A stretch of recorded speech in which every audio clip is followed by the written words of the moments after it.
years later. The first thing the man does when he wakes up is check if his wife is still breathing, but the outcome leaves him feeling let down. Jack has been married into a wealthy family for 20 years, and today marks their anniversary. Annie gives him a costly watch as an anniversary present.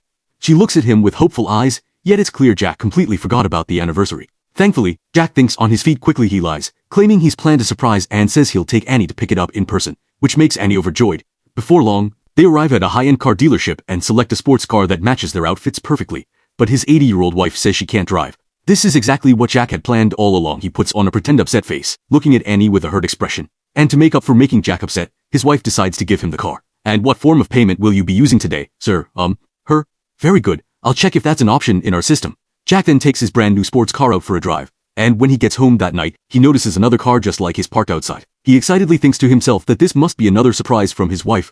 But when Jack walks inside the house, he catches Annie having an affair with the car salesman behind his back, and to make matters worse, she wants a divorce. Jack demands half of all their belongings. But Annie had him sign a prenuptial agreement a long time ago, so unable to get any compensation, Jack has no choice but to leave. He takes his luggage and goes to ask a friend for help, but his friend is planning to travel around the world with his 90-year-old wife, so he turns down the desperate Jack and even encourages Jack to find someone even richer. Left with no other options, Jack has to stay with his sister, who strongly disapproves of Jack's way of life and tells him that if he wants to stay there, he needs to get a real job. Jack agrees reluctantly. Jack finds a job holding up advertisement signs.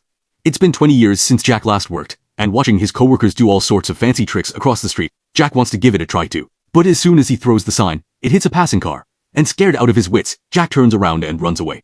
One day, Jack takes his nephew Nick to school, and a woman catches his eye. Her wealthy appearance is exactly what Jack has been looking for. His nephew tells him that's his classmate's grandma, Lisa, so Jack immediately asks about Lisa's grandfather, and the nephew replies, he passed away last year. Hearing this news, Jack gets extremely excited and follows Lisa right away. When he sees a nearby pool, Jack gets even more thrilled because swimming is his greatest skill. He buys a pair of sunglasses and swim trunks, planning to win Lisa over. At the pool, the middle-aged Jack looks at his graying hair, then notices some shoe polish nearby and suddenly gets an idea. A few minutes later, Jack walks confidently over to the poolside. Immediately drawing everyone's attention, he tosses his sunglasses aside and dives into the pool in a stylish way. But the shoe polish starts to run in the water. When he climbs out of the pool, Jack's face is covered in shoe polish.